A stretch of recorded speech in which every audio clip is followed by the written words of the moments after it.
നാദാപുരത്തിന്റെ മനം കവർന്ന് നഗരവീഥികളെ ഇളക്കിമറിച്ച് വടകര LDF സ്ഥാനാർത്ഥി K Shailaja ടീച്ചറുടെ നേതൃത്വത്തിൽ നടന്ന നൈറ്റ് മാർച്ചിൽ ആയിരങ്ങൾ അണിനിരന്നു.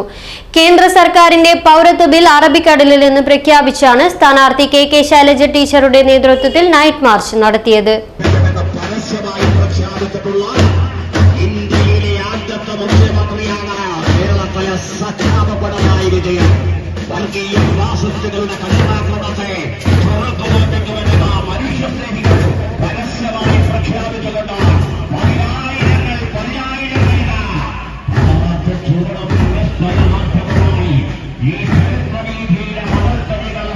കല്ലാച്ചിയിൽ നിന്നും ആരംഭിച്ച അത്യുജ്വല നൈറ്റ് മാർച്ചിന്റെ പടയണിയിൽ ആയിരങ്ങൾ അണിനിരന്നു. പന്തങ്ങളുമേന്തിയുള്ള മാർച്ചിൽ മലയോര മേഖലയിൽ നിന്നുള്ള സ്ത്രീകളും വിദ്യാർത്ഥികളും യുവാക്കളും അടക്കം നൂറുകണക്കിന് പേർ സ്ഥാനാർത്ഥിക്കൊപ്പം അണിനിരന്നു. രാത്രി 8ഓടെയാണ് കല്ലാച്ചിയിൽ നിന്ന് മാർച്ച് തുടങ്ങിയത്. ബാൻഡ് വാദ്യങ്ങളും പ്രതിഷേധ പ്ലക്കാർഡുമായി നീങ്ങിയ നൈറ്റ് മാർച്ച് കാണാനും അഭിവാദ്യമർപ്പിക്കാനും നിരവധി പേർ പാതയോരങ്ങളിൽ കാത്തുനിന്നു. ബാനറിന് പിറകിലായി LDF നേതാക്കളും അണിനിരന്നു.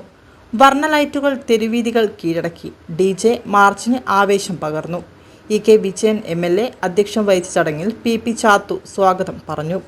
Ahmed തേവർകോവിൽ MLA, Rajeendran Kappally, VP Kunhikrishnan, Bobby മുക്കൻതോട്ടം, PM Nanu, കരിമ്പിൽ Divakaran, കരിമ്പിൽ Vasantha, AM Rasheed എന്നിവർ മാർച്ചിന് നേതൃത്വം നൽകി.